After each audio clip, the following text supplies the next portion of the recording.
Ahora llega el turno de otro miembro de Naucas, también otro miembro de Catástrofe Ultravioleta, ganador de Premio Ondas 2017, ¿es correcto? ¿Qué más? Pues bueno, es cofundador de Naucas, socio de Amazings Divulgación SL y ahora además es el editor a cargo de la sección de ciencia en Yahoo España y editor en la Cátedra de Cultura Científica de la Universidad del País Vasco. Vale. Con todos vosotros, ya os lo presento directamente, el mundialmente conocido en Twitter como Irreductible, Javier Peláez. Hola. ¿Qué tal? ¿Cómo estáis? ¿Se me escucha bien? Perfecto. Bueno, yo quiero que cerréis los ojos. No. Aunque sí, deberíais cerrar los ojos y deberíamos apagar todas las luces porque el viaje que yo os voy a dar, la mitad del viaje va a estar en oscuridad. Nos vamos a ir a las regiones polares para conocer, o por lo menos voy a intentar explicároslo sin pasarme del tiempo, porque sé que hay mucha gente con ganas de echarme del escenario. Como yo se los he echado tantos años, pues ahora parece que hay ganas. No me voy a pasar, tranquilos. Pero mi viaje a las regiones polares, para que os aclimatéis, igual que ha hecho Antonio con su ojo, yo tendría que dejaros a oscuras 6 meses. Tendría que bajar la temperatura de este teatro, tendría que bajarla a unos menos 44, menos 62 grados bajo cero. Y luego os tendría que dejar sin comer más o menos una semana, para que os aclimatarais al viaje que yo os voy a presentar. Yo os voy a presentar a este equipo, a este grupo de personas, son 24 personas, lideradas por Adolphus Washington Greely, que es uno de mis personajes favoritos. Cuando hablamos de conquista polar, la gente se descoloca y os aseguro que es el mayor viaje científico, la mayor aventura científica de la humanidad. Podréis pensar que la carrera a la Luna, que el descubrimiento de... La carrera a la Luna duró unos años, una década. Kennedy dijo, vamos a llegar a la Luna en esta década, y llegaron. La conquista del Polo Norte, y no digamos luego un poco más la del Polo Sur, tardó 5 siglos. ¿Cuándo empezó la conquista polar? Pues 5 años después del descubrimiento de América. En 1492 llegó Cristóbal Colón a América. Bueno, pues 5 años después, en 1497, ya teníamos el primer explorador polar perdido por las regiones árticas del Ártico canadiense, que es John Cabot. Durante 5 siglos las regiones polares han sido realmente un desastre, no hemos estado preparados. Hemos llegado a la Luna, como digo, en 10 años, pero al Polo Norte no se ha llegado casi al mismo tiempo que la Luna. 40 años antes que llegara a la Luna se llegó al Polo Norte, por primera vez. Y esta gente, estos que parecen filósofos, así, barbudos, tranquilos, que van vestidos con chaquetas, así iban al Polo Norte. Con esa, no tenían la equipación que tenemos. Sí, esta es la equipación con la que iban al Polo Norte estos señores. Y vamos a hablar de Adolphus Greely. Adolphus Greely apenas se conoce incluso en Estados Unidos. Y es un personaje realmente increíble. Yo he tenido que hacer una investigación, en español no hay nada, he tenido que hacer una investigación bastante pesada, porque son libros que están escritos en el siglo XIX, con el inglés del siglo XIX. Y realicé un podcast que publiqué hace unas semanas y dije, bueno, yo creo que es la historia que tengo que contar aquí en Galicia, que es un tema de viajes científicos, porque la historia de Greely es una historia científica. Podemos pensar que es un aventurero, que es un tipo que va más allá, etcétera. Y por eso también me he traído unos cuantos pasajes de la obra de Greely, que conseguí en formato original, en la edición original, y con la que pude hacer este trabajo, ¿no? Os voy a leer un pequeño párrafo de Greely que escribía en 1884, cuando ya llevaba 3 años en el Ártico, para que os hagáis también un poco una idea de cómo van a ser las condiciones, ¿no? El Ártico nos ha traído aquí para destruirnos. Somos 24 hombres muriendo de hambre. Hemos hecho todo lo que hemos podido para sobrevivir y jamás hemos dejado de luchar. Pero casi me vuelve loco mirar hacia el futuro. Ya no es el final lo que nos asusta, sino el camino que aún nos queda por delante. Morir es fácil, muy fácil. Lo realmente difícil es el esfuerzo, la resistencia necesaria para vivir. Aquí realmente lo difícil es vivir. Es decir, ayer era muy fácil dejarse morir y ya se acabó, ¿no? Seguir luchando para una semana más, aguantar una semana más era lo realmente complicado, ¿no? Y estos son los 24 hombres que le van a acompañar a Adolphus Greely. Adolphus Greely nació en Massachusetts, en una pequeña ciudad, pequeño pueblo, en un ambiente bastante pobre. Su padre era paralítico, su madre era una mujer bastante autoritaria y él estaba deseando escapar de ese ámbito familiar. Y cuando digo escapar, realmente quiero decir escapar. Se escapó de casa a los 14 años para alistarse al ejército estadounidense. Se escapó 3 veces de casa porque era demasiado joven y no lo recogieron, no lo alistaron, hasta que con 17 años consiguió alistarse en el ejército americano. En esa época pues tenemos la Guerra Civil Americana, donde Adolphus Greely sirvió, además sirvió muy bien, se acopló, la disciplina militar le fue bastante bien y incluso dirigió una de las primeras unidades de soldados negros con la Unión, porque la Guerra Civil estadounidense en realidad era pues, bueno, una guerra sobre la abolición de la esclavitud, ¿no? Y cuando terminó la guerra, pues decidió quedarse en el ejército, le pareció que era un buen modo de vida, hacer carrera allí en el ejército, y pasó algo también en la vida de Greely que le cambió, que fue el descubrimiento del telégrafo. En aquella época surgió el telégrafo y a Greely se le ocurrió que era un invento fabuloso para el clima, es decir, con esto podía saber qué tiempo, qué clima hace a 2.000 kilómetros, a 3.000 kilómetros, se pueden hacer comunicaciones. Digo, oye, aquí en Galicia, ¿qué tal? Está lloviendo, ¿no? Pues aquí en Canarias, ¿cómo lo lleváis? Aquí no llueve, ¿no? Él empezó a estudiar tratados de meteorología, leyó mucho de Fitzroy, que era el capitán del Darwin, y se convirtió en un experto del clima en el ejército. Una cosa bastante extraña, ¿no? Y entonces, a principios de la década de los 1880, empezó a surgir una idea que decía lo siguiente: las regiones polares tienen mucho que decir con el clima de todo el planeta. Si os acordáis más o menos de cómo funcionaban los naturalistas y los viajeros científicos en los siglos XVII y XVIII, era bastante simple. Se iban de viaje, recogían cosas individuales, las coleccionaban y las clasificaban. Nacieron los gabinetes de curiosidades, en realidad solo clasificaban cosas. Hasta el siglo XIX no empezaron a coger esas cosas individuales y a buscar su relación. Ahí tenemos a Darwin. Es decir, primero teníamos a Linneo, que clasificaba muy bien todos los fósiles, todas las cosas, los restos, que hizo una clasificación muy buena, pero luego ver qué relación tienen esas cosas individuales empezó ya a verse en el siglo XIX. En 1859 tenemos la teoría de la selección natural para la evolución de Darwin, y en el clima estaba pasando algo igual. Fitzroy fue considerado como el padre del clima y de la meteorología, en este caso, perdón, y empezamos a hablar de que las regiones polares tienen algo que puede influir en todo el global. Me gustaría que os quedarais con este mapa. Sé que esta parte del mundo no la conocéis. Es más, si yo os digo, esto es Groenlandia, evidentemente, eso sí, ¿no? Pero, por ejemplo, esta isla de aquí, no sé si se ve esta isla de aquí, que es enorme. ¿Sabe alguien cómo se llama? Joder, que somos muchos. Esta isla de aquí, toda esta, es más grande que Inglaterra. Es una de las 10 islas más grandes del mundo. Ni idea, joder, qué bien. Bueno, pues esta isla se llama la isla de Ellesmere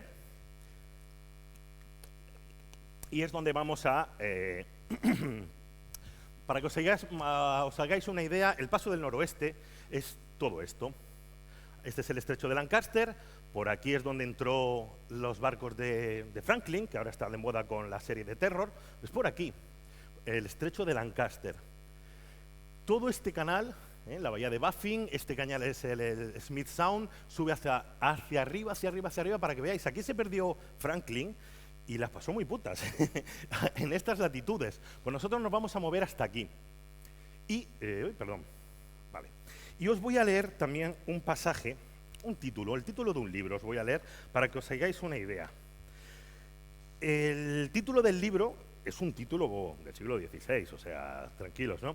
Es el título completo del relato que escribió uno de los primeros conquistadores polares, el holandés Gerrit de Beer, y se titulaba así el libro: Descripción verídica y perfecta de 3 viajes, tan extraños y maravillosos como jamás se oyeran otros iguales antes o después.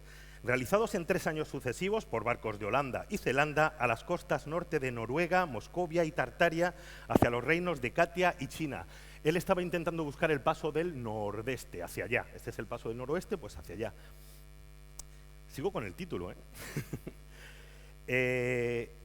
y el territorio situado bajo los 80 grados norte, el cual se cree que es Groenlandia, donde jamás estuvo hombre alguno, con los crueles osos y otros monstruos de mar y el frío insoportable y extremo que se encuentra en aquellos lugares. Y cómo en aquel último viaje el barco quedó tan aprisionado por los hielos que tuvo que ser abandonado por los hombres, que se vieron obligados a construir una casa en el frío y desierto país de Nueva Zembla, donde pasaron juntos extrema miseria, y cómo después de esto, para salvar sus vidas, hubieron de navegar por más de 350 millas holandesas, que son más de 1000 millas inglesas, en pequeños botes abiertos por los grandes mares, con grandísimo peligro, extremo esfuerzo, indecibles dificultades y mucha hambre. Este es el título del libro. O sea, ya te lo has leído, el libro, dice mucho, no hace falta, ¿no? Pero esto está escrito en 1600, siglo XVII. Esta es la expedición típica de todas las expediciones polares.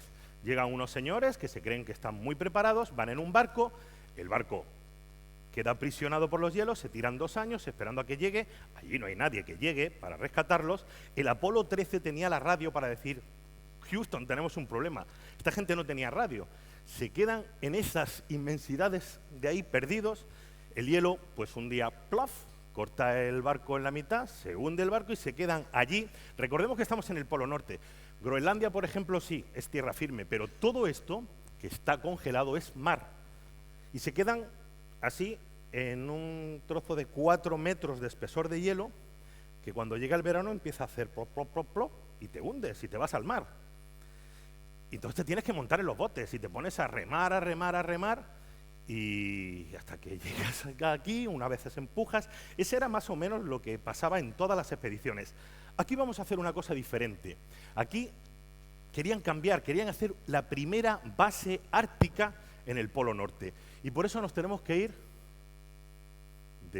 salimos desde Terranova, eran americanos, salimos, nos llegamos al estrecho y subimos por este estrecho, fíjate qué canal de agua más estrecho entre la isla de Ellesmere y Groenlandia, se llama Smith Sound, el estrecho de Smith, que casi siempre estaba congelado, por allí no se podía entrar, pero aquel verano de 1881, salieron el 7 de julio, estaba libre.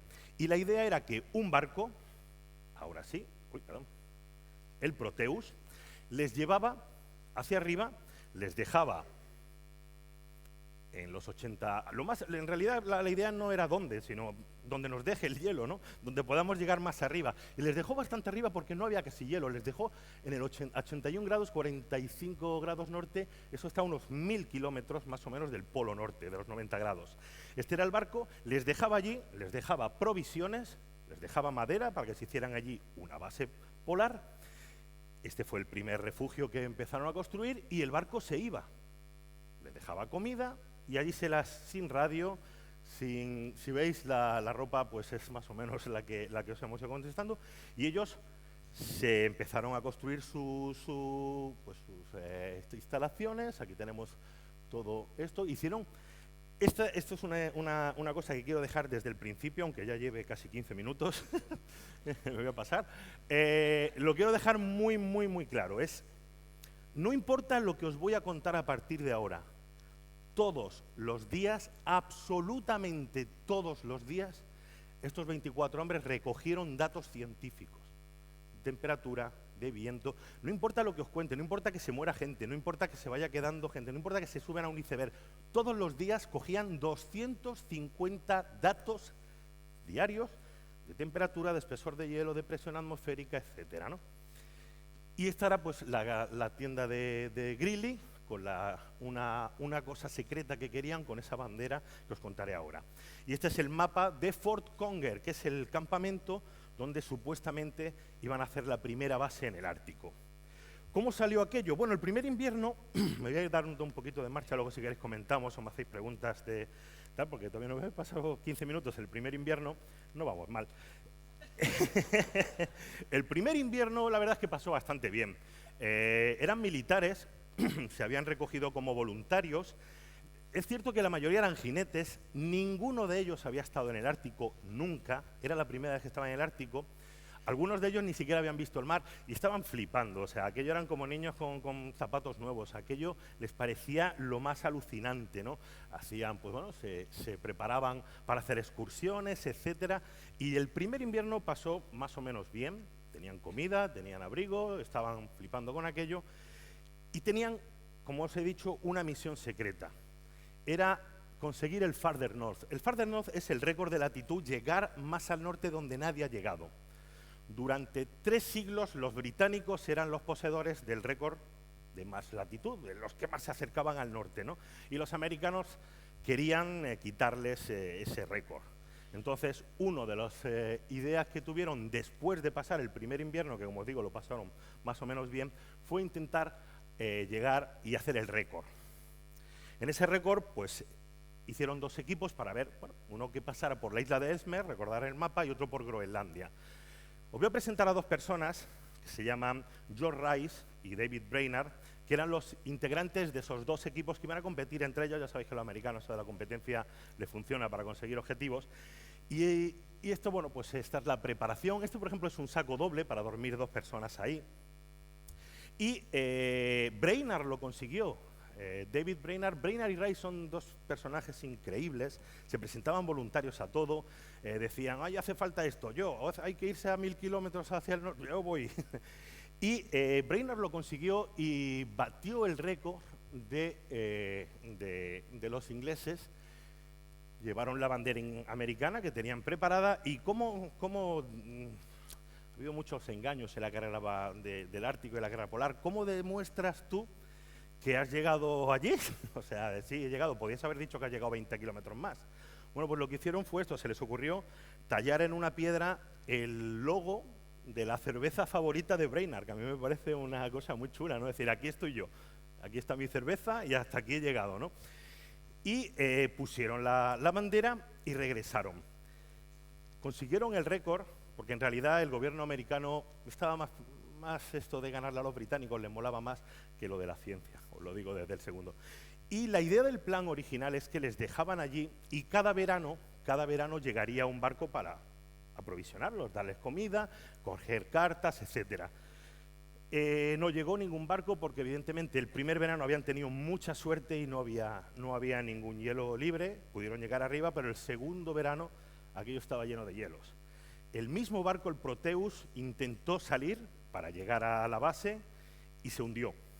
La historia del Proteus es alucinante también, se quedaron, es otra historia también para contarla, pero se hundieron, no llegaron y tuvieron su propia epopeya para intentar volver, ¿no? Y dejaron depósitos de comida para si alguna vez llegaban. El segundo invierno fue mucho más duro, mucho más duro.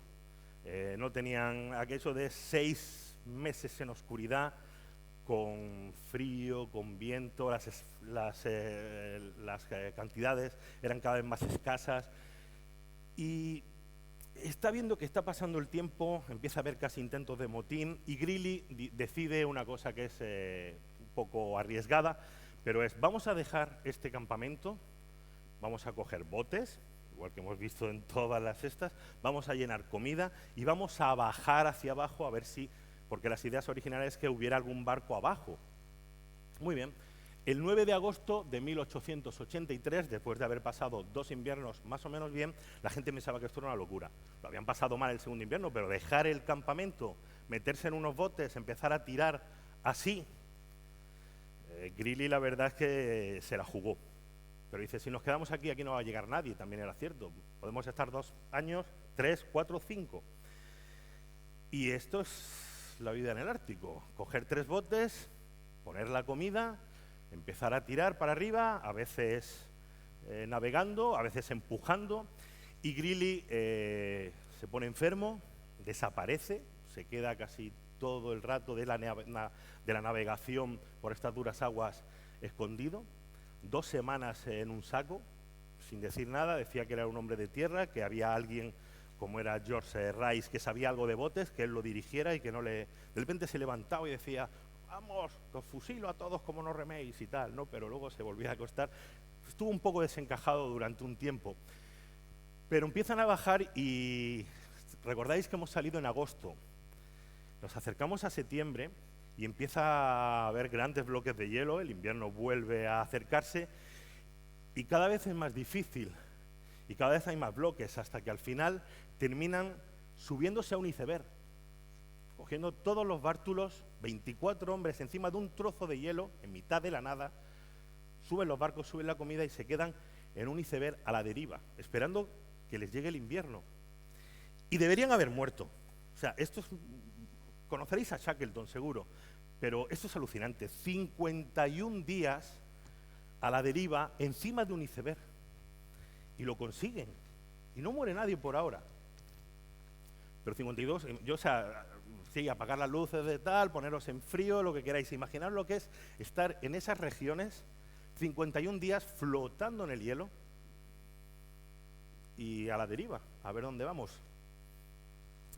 Y llegan a Cabo Sabine, más abajo, donde supuestamente debería haber barcos. Ya estaba un poco, pero aquello era un desierto yermo, ¿no? ¿Alguien ha visto Terror, la serie de Terror? Levantáis la mano los que habéis visto la serie.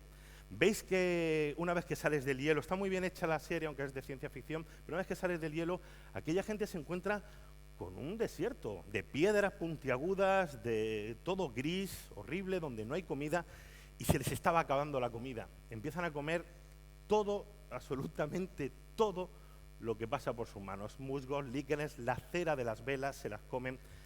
Hay una cosa que utilizaban mucho que eran las botas de sus zapatos. Franklin se comía las botas de sus zapatos, las suelas, hacían un caldo. O sea, no podéis imaginaros el hambre que se pasa para comerse una suela de un zapato, por mucho Chaplin que hayamos visto por ahí.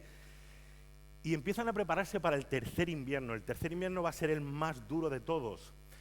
Hacen esto, no tienen ya materiales, o sea, lo que hacen es un agujero en el suelo, se organizan, ponen unas tablas y luego ponen arriba uno de los botes que les quedaba. Y allí es donde empiezan realmente las penalidades. Así es como se calentaban, cada vez tenían menos carbón, habían tenido algo de carbón en los botes. Y aquí hablamos de claro, cuando llega el invierno, antes de que ya no se pueda salir porque todo sea oscuro, Greely organiza una partida de búsqueda de comida, donde George Rice y el sargento Joseph Ellison van a buscar unos depósitos. Normalmente se ponían depósitos, allí una expedición le sobraba algo de comida, dejaba un depósito, lo señalizaba por si a alguien le hacía falta comer y encontrar aquello, ¿no?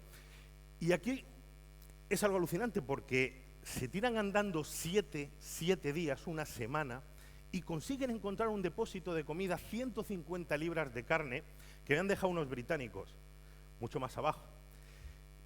Y joder, pues están salvados, o sea, no tenían nada que comer, van a morir, tienes a 24 personas esperando tal y encuentras 150 libras de comida, las cargas en el trineo, empiezas a tirar otra vez y de repente Rice nota que el trineo empieza a pesar demasiado, empieza a tirar, se da la vuelta y Ellison está, ¡puff!, ha caído al hielo desmayado, no puede andar, tiene varios miembros congelados. ¿Y conocéis el dilema del tranvía? De si tiras por aquí matas a una persona, pero si matas por aquí a 5. ¿Qué puede hacer George Rice? Tiene a Ellison ahí.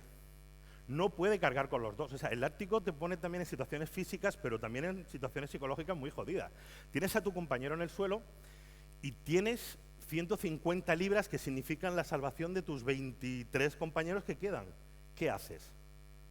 Lo siento, Ellison, somos más, vamos a salvar a... Sería un punto de vista entendible. Pero claro, hay que tener las narices de dejar a tu compañero ahí. George Rice pensó, dice, bueno, vamos a dejar la comida, yo creo que podremos volver en otro momento y me voy a llevar a Ellison. Y se lleva a Ellison, empieza a cargar con él en el trineo y a los 3 días Rice cae también, no puede moverse. Y tiene que decidir, o llego yo al campamento solo o nos morimos aquí los dos porque yo ya no puedo tirar más.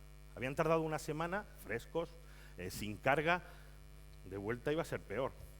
La segunda decisión, otro dilema moral del tranvía, es que Ellison está hecho polvo y Rice lo deja, no puede seguir con él y llega al campamento y allí está David Brainerd, está Greely, hacen rápidamente una expedición para intentar llegar a Ellison y cuando llegan está hecho polvo, está vivo, casi no puede hablar, y lo único que dice es, kill me, please, kill me. Estaba tan fatal que decía, lo que hemos visto, yo ya no quiero seguir, no tengo fuerzas. Pero bueno, esta gente era muy, muy decidida y lo rescatan, lo llevan, pierde varios miembros, empieza a haber un sentimiento de compañerismo, empieza a ver las pocas raciones que tienen, se las intentan dar los más fuertes a Ellison y lo van cuidando y va saliendo. Pero empezamos, aquí pasaban mucha hambre. Y el primer funeral llega en enero, el 20 de enero de 1884, después de 3 inviernos, y dejan el cuerpo en una colina cerca del campamento que llaman Cemetery Ridge. Al principio los entierran, luego ya tienen menos fuerzas, cada vez van menos fuerza y van amontonando. Y el sargento George Rice, que era el que siempre estaba ahí en movimiento, el que había tal, dice, venga, vamos otra vez a por el depósito, vamos a intentarlo. Y se lleva en este caso a un tipo que se llama Shorty Fredericks, le llamaban Shorty porque tenía piernas muy cortitas, y George Rice cae, no aguanta, cae muerto, aquí Shorty con su compañero. Y hay una cosa preciosa que, aunque me pase un poco de tiempo, lo quiero contar.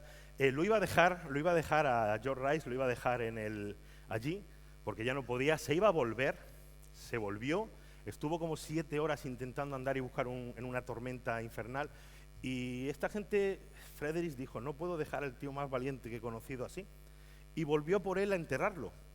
Qué absurdo nos parece, ¿no? Es decir, jugarse la vida otra vez para enterrarlo, pero pensó que merecía un buen funeral igual. Esto es una carta escrita para el donde hubo un fusilamiento. Había un soldado que se llamaba Henry, el Private Henry, el soldado Henry, que era un tipo muy grande, muy simpático, pero muy fortote, y, oye, pues estaba comiendo raciones de otra gente a escondidas. ¿Qué haces en ese momento? Primero se le advierte, oye, mira, tío, que vamos a morir como te comas la comida de otra gente, etcétera. El tío era muy grande, decía, no tienen fuerza para tal, y se terminó fusilando. Voy a ir terminando porque quedan ya 3 minutos, y empezaron a caer personas desde abril, 4 muertos. Sabéis que en enero fue el primer funeral, abril 4 muertos, 3 muertos en mayo, un fusilamiento en junio y otros 3 muertos. Al final de esos 24 hombres quedaron 6 supervivientes. ¿Recordáis todo lo que es muy puto, muy jodido lo que os he ido contando, no? Pues recordad lo que os dije al principio, ni un momento dejaron de tomar datos. Cuando los rescataron, me voy a arriesgar a leerlo porque creo que es bastante bien. Cuando los rescataron, el barco que los rescató llegó al campamento y habían tenido además una tormenta fuerte que les había volado todo el campamento, estaban en una lona, y dijo el capitán, cuando se abrió la lona de una desvencijada tienda, apareció la figura de alguien que parecía un muerto viviente. Más adentro había un pobre hombre sin manos ni pies, Ellison, al que habían atado una cuchara atada en la muñeca de su brazo derecho para que pudiera comer. Otros 2 estaban bebiendo algún líquido turbio de una botella rota. Enfrente, en posición de cuclillas, se encontraba un hombre oscuro, vestido con andrajos, con una larga barba y unos pequeños ojos brillantes. ¿Es usted? ¿Es usted Greeley?, le preguntamos. Habían quedado 6 personas de esos 24. Esta es la fotografía que los rescató, toda esta es la tripulación que los rescató, y estos son los 6 hombres que quedaron. Greeley, Brainard lo consiguió. Ellison, el que estaba hecho polvo y quería morir, lo trasladaron al barco y murió en el barco. Eran 7 sobrevivientes, pero en el barco murió uno más y al final quedaron 6. Pero todo esto son datos, todo esto son trabajo científico uno a uno, y ahora os voy a decir lo más alucinante. Han estado perdidos durante muchísimas décadas y ahora los meteorólogos y los estudiosos del clima de ahora, con todo el tema del calentamiento global, los han descubierto hace unas décadas y están siendo la base de muchos estudios meteorológicos, porque ¿cómo sabes el tiempo que hacía hace 100 años? Bueno, pues hubo unos tipos que se la jugaron, pero bien, para recoger esto, para recoger no solo lo que eran datos, etcétera, sino fósiles, restos. Se descubrieron restos de un bosque polar. La primera vez se quedaron alucinados. ¿Cómo que aquí hay un bosque? Fósiles de un bosque aquí en Groenlandia. En fin. Uy, ¿esto qué ha sido? Todavía me queda una y me quedan 50 segundos. Me quedan 50 segundos. Greely escribió este libro, 3 años de servicio ártico. Esto, cuando llegaron a Estados Unidos y lo rescataron, fue alucinante. O sea, nadie les había saludado al salir, pero al llegar habían batido el récord, se convirtieron. Pero empezó a haber algunas dudas sobre canibalismo. En ese Cemetery Road, donde iban dejando la gente, es cierto que hubo canibalismo. Joder, yo me hubiera comido allí hasta aberrón, me lo como entero. Pero claro, en aquella época victoriana, o sea, cuando os pasa en la película Viven, dices, joder, qué fuerza de voluntad, etcétera. Pero en una época victoriana aquello los desterró, o sea, acabó con la carrera de Greely, que murió con una edad avanzada, luego terminó dedicándose al telégrafo. Como era militar, murió está en Arlington Road, justo a Brainerd, su compañero, y ahí tenéis 0. Y aquí tenéis una que hizo National Geographic pues para hacerle. Muchas gracias. Historias como esta las podéis encontrar en el Patreon que estoy haciendo ahora, de historias polares, donde estoy haciendo toda la historia polar con historias como esta. Así que muchas gracias y 0-0.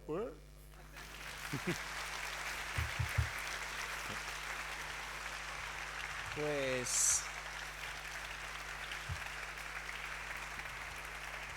no sé si habrá alguna pregunta. Aquí tenemos, mira, un par de manos alzadas por aquí, por esta No, por zona. Dios, señoco, no, que me la tiene jurada. Está. Ah, mira. Vale. ¿Y alguien más por ahí? Por allá tenemos alguna también. Vale. Vamos por aquí primero. Hola, Juan Ignacio. Hola, Peláez. Ya sé por qué te gustan las historias polares. Eres un moralista.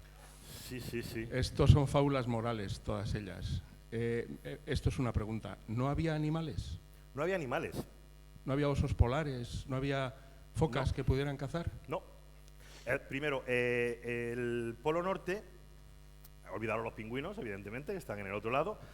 En el Polo Norte los animales están a una determinada latitud. Que no vas a encontrar en el Polo Norte en 90 grados un oso polar. Las costas están congeladas. Entonces tienes que bajar muy, muy abajo para encontrar focas. La línea del hielo, de la banquisa, estaba en esta época normalmente está mucho más abajo, entonces ellos estaban muy arriba, en 81 grados.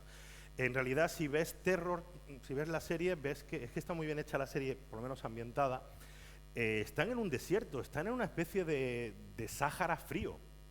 Y no hay mucha vegetación, hay líquenes, hay algo de musgo, pero no hay vegetación que crezca a menos 44, menos 62, que llegaron a registrar grados bajo cero.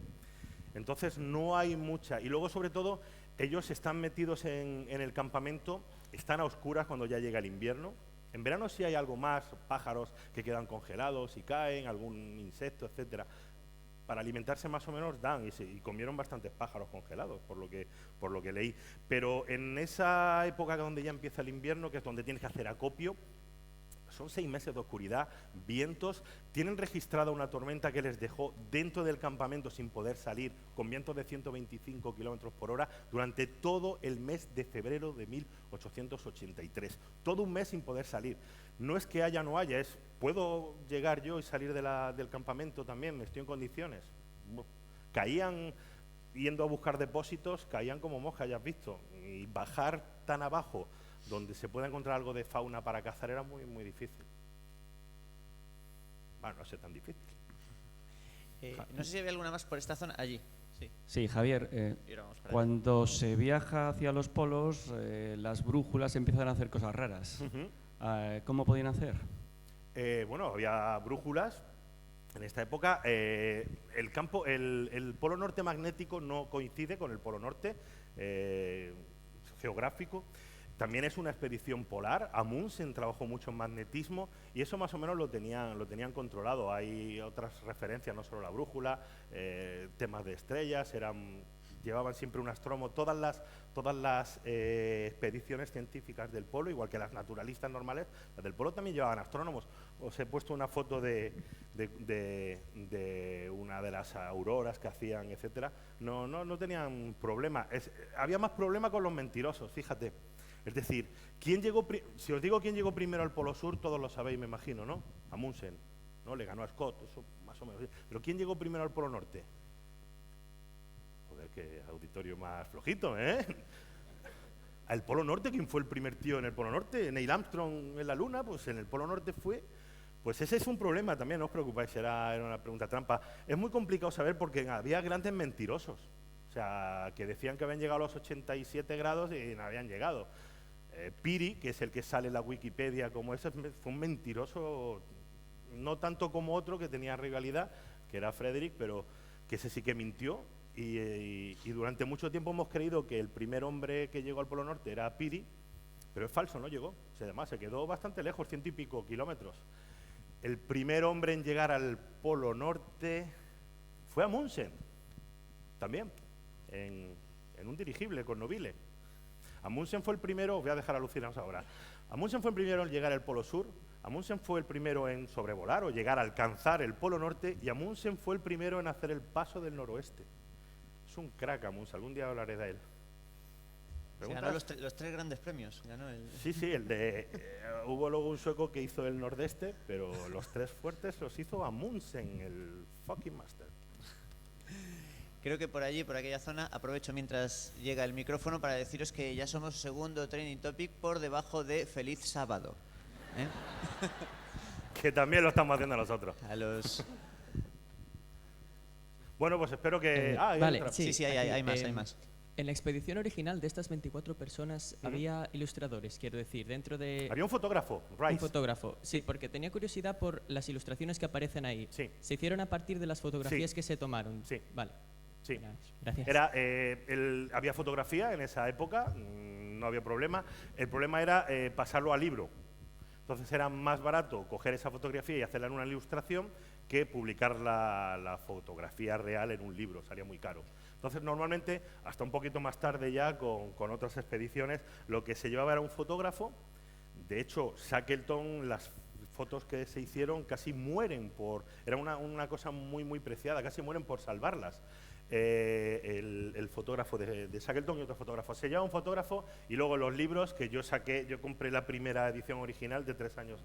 Los 2 volúmenes que habéis visto del libro, uno es contando la historia y otros son todo datos científicos. O sea, lo mal que lo pasaban, pues ellos hacían sus fotos, hacían, oye, que estamos a menos 23 grados, menos 33 grados, menos 43 grados bajo, da igual, hay que salir y a tomar datos.